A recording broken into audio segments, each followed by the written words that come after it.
Zebra మూవీలో సగం fight ఇక్కడే జరిగింది గైస్. ఐ మీన్ సగం కాదు, లాస్ట్ ఫైట్ అనమాట ఇక్కడే జరిగింది. నేను రోజు వాకింగ్కి వెళ్ళే రోడ్లో హీరో ఫైట్ చేశాడు అనమాట. బట్ నేను వెళ్ళినప్పుడు ఎప్పుడు మాత్రం ఏ షూటింగు జరగదు గైస్.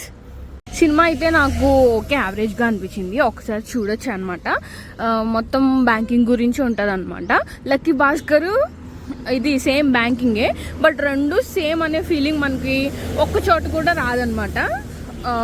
అంటే రెండు సినిమాల్లోనూ కామన్ పాయింట్స్ అయితే అసలు ఏమి లేవు, మొత్తానికి రెండు డిఫరెంట్ అనమాట. సత్యదేవ్ యాక్టింగ్ అయితే చాలా చాలా బాగుంది. అప్పుడు చేసే వాళ్ళకి చాలా ధైర్యం ఉండాలి, అదే కాన్సెప్ట్ ఇందులో కూడా ఉంటుంది అనమాట. వాళ్ళకి లక్ కూడా ఫేవర్ చేయాలనేది ఇందులో చూపించారు.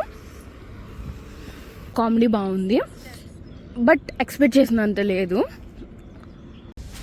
బ్యాక్గ్రౌండ్ మ్యూజిక్ బాగుంది కానీ సాంగ్స్ బాగలేదు. అండ్ ఇంకొకటి ఏంటంటే చాలా ఇంపాసిబుల్ అయిన సీన్స్ని చాలా సింపుల్ వేలో పాసిబుల్ అన్నట్టు చూపించేశారు.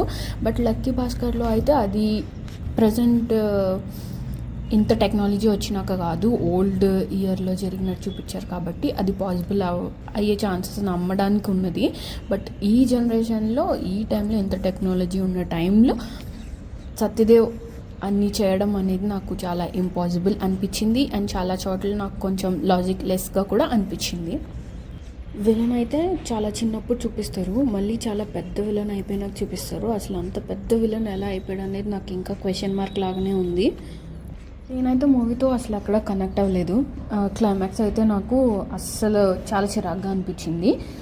అండ్ వావ్ అనిపించేలాగా కానీ ఎమోషనల్గా కానీ ఇంకే ఫీలింగ్ రాలేదు మూవీ మీద.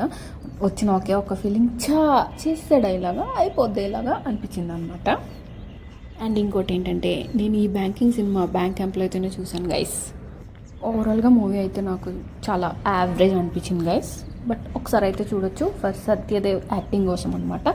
అంతే, మళ్ళీ నెక్స్ట్ వ్లాగ్లో కలుద్దాం. ఇంతవరకు bye bye. Please like, share, subscribe. నేను నా ఆశలు.